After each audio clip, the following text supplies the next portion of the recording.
Chahisu ani thibada tarahumdoidi surese. Phanasu sunomdana hotne. Imungi awat apa menbada sel paibasu sungam ngamde. Kanadi nupa sel paiba ama yenglaga yum kok hek panthoki ba haibaduni. Iche chawba kari wakhal khalino natomta punglaga leiridubo.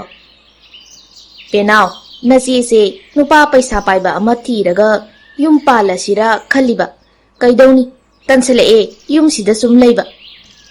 Yam phai kaino iche chawba di nasakchu phajai aduna sel paiba nupadi adum irai laina phangani kaino. Hoine adubu kamaina thidoino haiba samu makhongda laibaksida paisa paiba pakhang ama pamjai haidana laibaksida thetlaga leidoiraba. Natte isi chawbasidi mi mayam ama reels namdana tawrido udro kaimta adu heroidraba.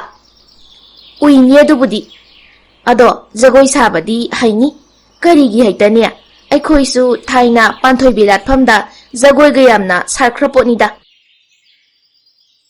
Phare dudi ije chawba adudine reels hekta namo aduga Instagram da Facebook da thagalu adagine nupa mayam ama putu keladabani mayam dugi maraktagi paisa paiba ama khallaga kok hek chatkhro. Penau aduna phare ngasidagi hekta horage na che.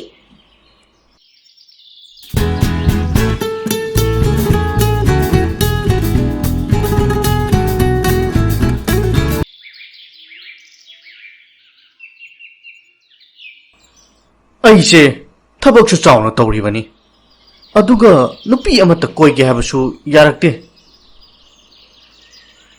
ꯑꯃ ꯀꯣꯏꯔꯨꯏ ꯅꯨꯃꯤꯠ ꯍꯨꯝꯅꯤ ꯐꯥꯅ ꯆꯠꯇꯦ ꯎꯟꯕꯨ ꯎꯅꯔꯨꯔꯕ ꯑꯗꯨꯝ ꯅꯣꯡꯉꯥꯜꯂꯒ block ꯇꯧꯕ꯭ꯔꯥ phone ꯄꯥꯏꯔꯛꯇꯕ꯭ꯔꯥ ꯑꯗꯨꯝ ꯇꯧꯏ ꯑꯩꯒꯤ ꯁꯛꯁꯦ ꯎꯕꯗ ꯀꯤꯔꯕ꯭ꯔꯥ ꯈꯪꯗꯦꯅꯦ ꯀꯥꯟꯅꯗꯦ ꯍꯟꯗꯛꯇꯤ ꯐꯦꯁꯕꯨꯛꯀ ꯏꯟꯁꯇꯥꯒꯗ nupi hekta han tawrage reels thoiba nupi macha mayam sidi masak onthokna phajakhreda masidagi ama hekta khangana ba tawrage nupi arei bagai message thajanduna halakpa mahekta da try tawraga loyedana kaino ne sida cream mama advertise tawisiba Haima, sigi cream se taibadagi masak phaja thole hai malene.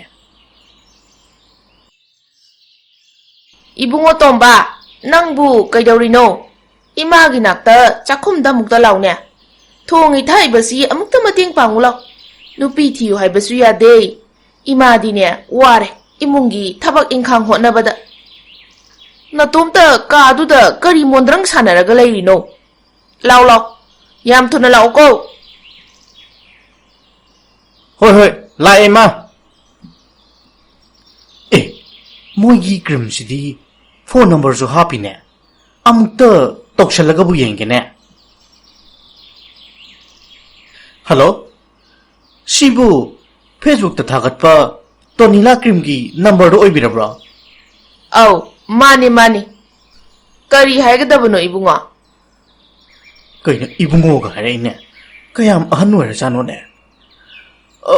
Sumain tawbane somgi cream do aisu Facebook ta ujaraba ada aisu amuktang tairaga aigi sakse phaja thokpra yenge tawbani yani bungo imane mafam ama hairake aduda laaga cream se lawru law cream se tairadi isagi sakto Korea gi hero kaidu mangadawribani ne ngawrok ngawdana Ima mafam ama hairake aduda lawba laoko angakpa hanubini ne hanubi mana cream ga yoli ne hoi ma adudi kadai da lakcho haibano ibunga lamdai bung lampaki khonglang khongdo aduda lao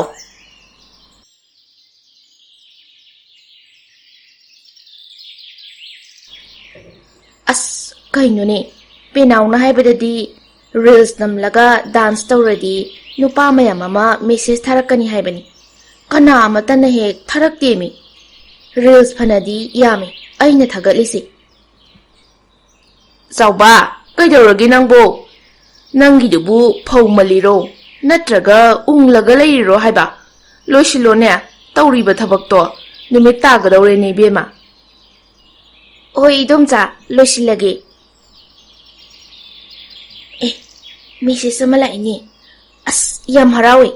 Aina reels nambagi mahayali. Aima, nupani ne. Adusu ahum. As, asigi maraksidagi amadi phawdaba yadi. Kanadi. Penaw amta kauraga wakhanarage. Penaw, na amukta lao yam thuna. Yam aruba wari ama sagadaba lay haiba. Ichi chauba. Kari lerage, nangi khukawduda aidi pakhatana chelaini. Tu, yengumi nangbo, message lakpa haure haiba. Adugini, aina na kaurisi. Ichi chauba, nangi reel se, viral chala mali. Views ka yam yamimi. Nupa mata nate, nupa yam yami, message thara isi. Adudi, sigi mayam sigi marakta, paisa paiba manba ama yaurisi. Sige hekta wari sanarui. Hoi, aduna phare.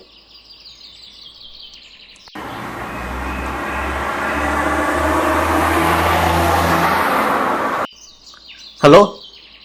Ima ai khongnang makhongda ngairaga leire. Ima na lao haiba mafamduda. Ibunga, ai lai. Thokle. Khongna thoklakpasidane. Kuina changini. Leiram. Ai yaure. Hanubi, pokna pungongoro mana krim ga yoline.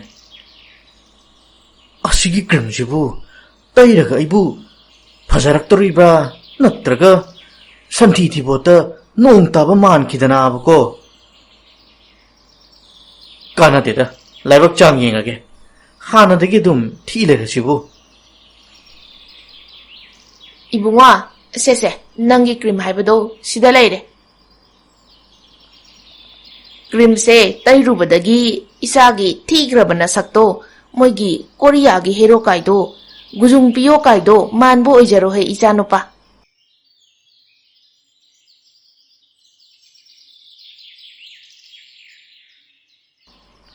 Ichanupi jisu sahi yamselagle. Mayum makai panbagi matam su yaure. Iyambaduna pisak pikna hunduk lambani do. Lairabanina magi maning thungan basu ngamdre. Nupa karishu khalunuse. Isa nupigi maraibakta afaba mapuroiba tamlamba oisano mapu mana. Ningol dine arepa mafam leiti hainabani. Hoida, adumaina hek khandokpa haibaduni. Ai sak fajai, sathina fajai. Mayam loina khangi, ai sak fajai. Aise, asigi tonila krim se tairubadagi ngorok ngokthokhrene se. Ima, hoima. Kaidaurage bunga aisida laine. Ima, aise mina mutna munenga aisibu sakayamna phajathoba. Ibunga, isadi onthokna phajakreda. Nangne mi mamangda engonda imaga kaurakanu. Kaigino ima? Nangi nasakto thimanba adudane aine nangi namanega hainingdaba adugi. As, akhoi ma sidiba ko. Aina somda sak phajathorena harauri. Aduga mana daw yaroidaba wangakta.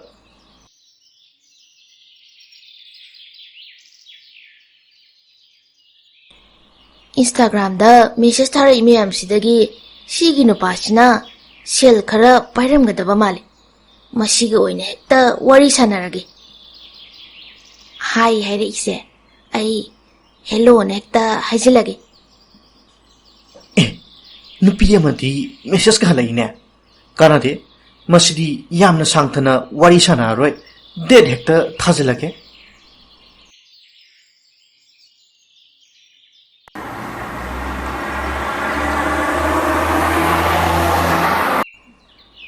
Hello? ꯇꯥꯃꯣ ꯑꯩ ꯔꯣꯁ garden ꯌꯧꯔꯛꯑꯦ ꯇꯥꯃꯣꯕꯨ ꯀꯗꯥꯏꯗ ꯂꯩꯒꯦ ꯑꯩ ꯃꯅꯨꯡꯗ ꯂꯩꯔꯦ ꯆꯪꯕꯤꯔꯛꯑꯣ ꯍꯩꯃꯥ ꯑꯁꯤꯗ ꯃꯨꯁꯨꯛ ꯃꯨꯕ ꯅꯨꯄꯥ ꯑꯃ ꯐꯝꯃꯤꯁꯤ ꯑꯣꯏꯔ ꯃꯥꯜꯂꯦꯅꯦ ꯑꯁ ꯑꯩꯗꯤ ꯇꯟꯗꯧꯔꯤꯗ ꯃꯁꯛꯁꯦ ꯑꯣꯟꯊꯣꯛꯅ ꯊꯤꯈ꯭ꯔꯦ ꯍꯥꯏ ꯋꯥꯅꯤ ꯑꯍꯜ ꯂꯃꯟꯅ ꯍꯥꯏꯅꯕ ꯑꯃꯗꯤ ꯂꯩꯕꯅꯤ ꯁꯛꯅ ꯆꯥꯕ ꯌꯥꯗꯦ ꯀꯥꯏꯅ ꯍꯣꯏꯗꯦ ꯃꯔꯜ ꯂꯩꯔꯒ ꯂꯣꯏꯔꯦ ꯃꯥꯅ ꯍꯥꯏꯕ ꯍꯦꯛꯇ ꯌꯥꯔꯒꯦ ꯉꯁꯤꯗꯤ ꯑꯩ ꯁꯣꯝꯗ ꯂꯩꯔꯦ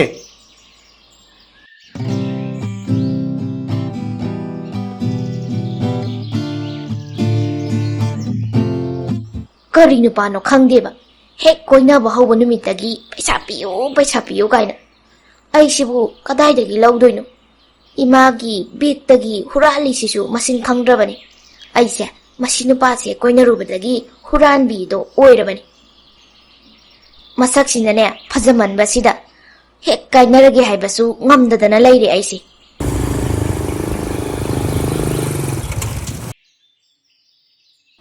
ꯍꯜꯂꯣ ꯄꯦꯅꯥꯎ ꯑꯩ ꯅꯣꯏ ꯊꯣꯡꯒꯥꯟꯗ ꯂꯩꯔꯦꯅꯦ ꯑꯩꯅ ꯍꯥꯏꯕ ꯄꯩꯁꯥꯗꯨꯕꯨ ꯅꯪ ꯌꯥꯔꯗ꯭ꯔꯣ ꯍꯣꯏ ꯌꯥꯔꯅꯤ ꯑꯩ ꯄꯨꯊꯣꯛꯑꯒ ꯊꯣꯛꯂꯛꯑꯒꯦ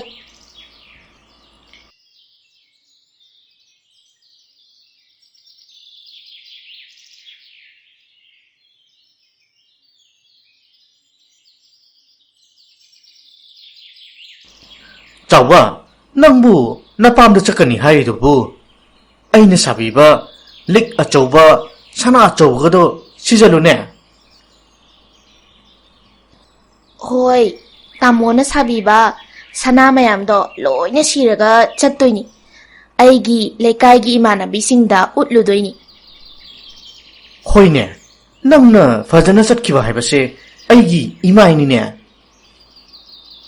ꯑꯗꯣ ꯆꯥꯎꯕ ꯁꯅꯥꯗꯣ ꯃꯤꯅ ꯋꯥꯏꯒꯦ ꯀꯥꯏ ꯍꯥꯏꯔꯁꯨ ꯄꯤꯔꯝꯒꯅꯨꯀꯣ ꯁꯅꯥ ꯑꯁꯦꯡꯕ ꯅꯠꯇꯦ ꯑꯔꯨꯞꯄꯅꯦꯅ ꯈꯨꯝꯃꯨꯀꯣ 이베마 ꯅꯪꯕꯨ ꯅꯄꯥꯝꯗ ꯆꯠꯀꯅꯤ ꯍꯥꯏꯕꯗꯨꯕꯨ ꯂꯣꯏꯁꯤꯟꯕ ꯂꯣꯏꯗ꯭ꯔꯤꯕꯣ ꯊꯦꯡꯉꯤꯅꯦ ꯅꯪꯕꯣ ꯂꯣꯏꯁꯤꯜꯂꯣ ꯏꯃꯥ ꯂꯣꯏꯔꯦ ꯊꯣꯛꯈꯤꯗꯧꯔꯝꯃꯤꯅꯤ ꯑꯁ ꯑꯩꯒꯤ ꯏꯃꯧꯁꯤꯗꯤ ꯑꯣꯟꯊꯣꯛꯅ ꯃꯁꯛ ꯐꯖꯈ꯭ꯔꯦꯗ ꯏꯆꯥ ꯅꯨꯄꯥ ꯊꯤꯈ꯭ꯔꯕꯁꯤꯅ ꯄꯨꯔꯛꯏꯁꯤꯕꯨ ꯀꯔꯤ ꯃꯣꯏꯊꯦꯝ ꯇꯧꯔꯒ ꯄꯨꯔꯛꯏꯖꯥꯅꯣ ꯈꯪꯗꯦꯅꯦ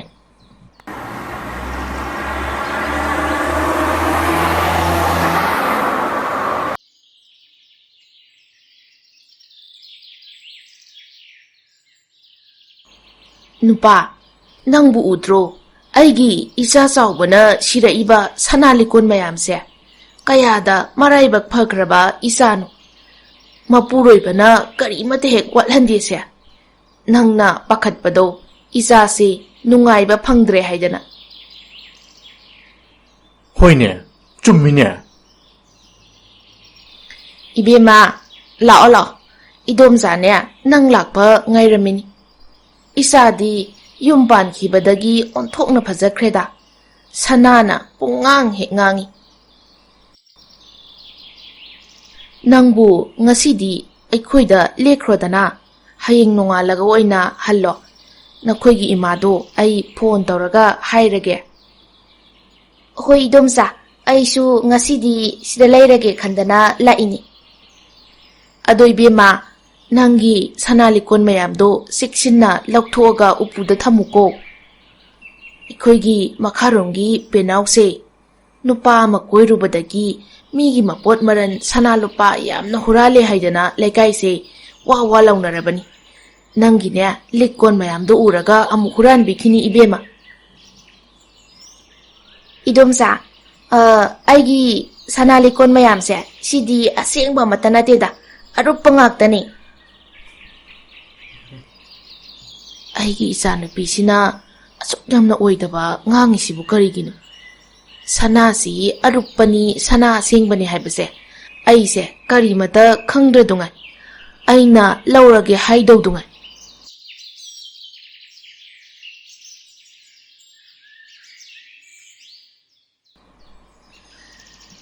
ꯏꯆꯦ ꯆꯥꯎꯕ ꯂꯥꯛꯑꯝꯃꯤꯔꯣ ꯂꯨꯍꯣꯡꯈꯤꯕꯗꯒꯤ ꯅꯁꯛꯀ ꯌꯥꯝ ꯐꯖꯊꯣꯛꯈ꯭ꯔꯦꯀꯣ Sanana punganga ngangadana.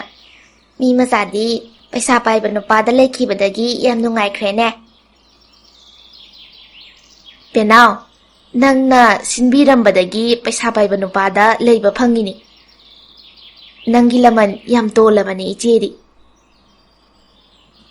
As, si chawbagi manada yaliba sanasi asimtang lahoradi ai khoi nupagi sel hunba tha amadi ngamani se. Tanza yengaga magi sanasi hekta hural haurage.